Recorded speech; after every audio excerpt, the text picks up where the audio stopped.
सुबह का समय था। हल्की हल्की सुनहरी किरणें पूर्व दिशा से निकलकर धरती को छू रही थीं। पेड़ों की पत्तियों पर ओस की बूंदें मोतियों की तरह चमक रही थीं।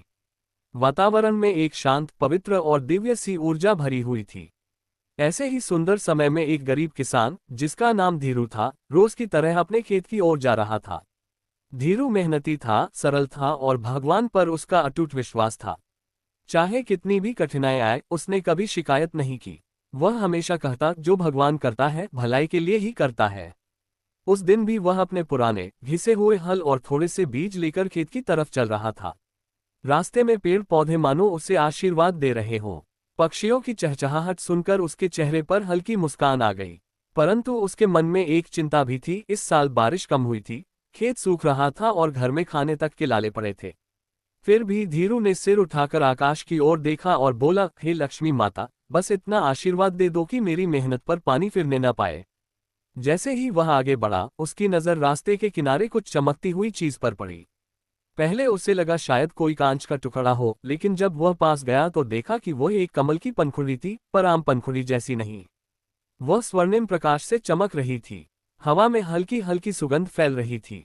धीरू ने आश्चर्य से उसे उठाया और मन ही मन बोला, ये तो जरूर कोई शुभ संकेत है।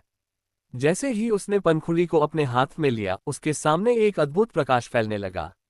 धीरू घबरा गया, लेकिन उसके भीतर से एक शांति की लहर भी उठी। अचानक उस प्रकाश के बीच से एक दिव्य स्वर सुनाई दिया, कोमल, मधुर और माँ जैसा। धीरू, डरो मत। प्रकाश धीरे धीरे कम हुआ और उसके सामने स्वयं माता लक्ष्मी प्रकट हुई। उनके मुख पर सौम्य मुस्कान थी, उनके वस्त्र कमल की तरह चमक रहे थे और उनके हाथों से निरंतर आशीर्वाद की कोमल किरणें बह रही थीं। धीरू तुरंत उनके चरणों में गिर पड़ा। माता ने उसे उठाया और कहा, धीरू, तुम्हारा मन पवित्र है। तुमने हमेशा ईमानदारी, दया और परिश्रम को अपनाया है, इसलिए आज मैं स्वयं प्रकट हुई हूँ। धीरू की आंखों में आंसू आ गए। उसने कहा, माता, मैं तो सिर्फ अपनी परिवार का पेट भरने के लिए मेहनत करता हूँ। मैं कोई विशेष काम नहीं करता। माता मुस्कुराई और बोली, सच्ची भक्ति किसी बड़े काम में नहीं होती, बल्कि सच्चाई और सरलता में होती है। तुम कठिन परिस्थितियों में भी शिकायत किए बिना कर्म करते रहे। यही सच्चा तप है, यही भक्ति है। इसके बाद माता ने अपने कमल से एक छोटा सा स्वर्णिम बीज निकाला और धीरू को देते हुए बोली, इसे अपने खेत में बो देना। ये केवल धन का बीज नहीं है, बल्कि समृद्धि और शुभता का प्रतीक है। ध्यान रखना, समृद्धि तभी टिकती है जब मन में करुणा और विनम्रता बनी रहे। धीरू ने सिर झुकाकर माता को प्रणाम किया। वह बीज को दोनों हाथों में ऐसे पकड़े हुए था जैसे कोई अनमोल चीज पकड़ ली हो। प्रकाश धीमे धीमे समाप्त होने लगा और माता लक्ष्मी उतनी ही शांतिपूर्वक अदृश्य हो गईं जितनी कोमलता से प्रकट हुई थी। धीरू के मन में अब कोई डर या चिंता नहीं थी। वह उत्साह से खेत पर पहुंचा और जैसे उसे बताया गया था, वैसे ही उस स्वर्णिम बीज को मिट्टी में बो दिया। कुछ ही समय में मिट्टी से एक छोटी पर चमकदार कोमल कली उभर आई।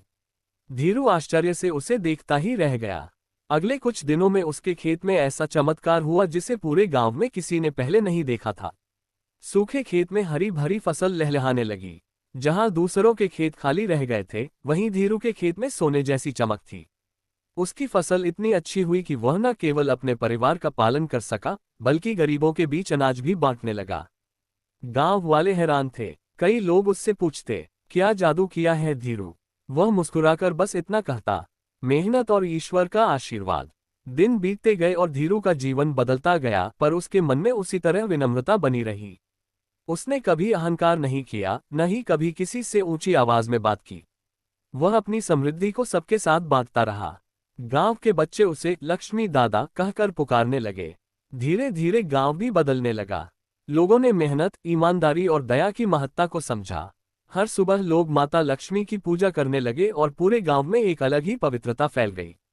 धीरू अक्सर लोगों से एक ही बात कहता, समृद्धि वहां रहती है जहां मन शुद्ध और कर्म पवित्र हो। माता लक्ष्मी सिर्फ सोने चांदी की देवी नहीं है, बल्कि सौभाग्य, शांति और अच्छे विचारों की देवी है। कहते हैं उस दिन के बाद से गांव में कभी किसी के घर में अकाल नहीं पड़ा। धीरू का खेत आज भी फल फूल रहा है और लोग मानते हैं कि माता लक्ष्मी का आशीर्वाद वहां हमेशा बना रहेगा।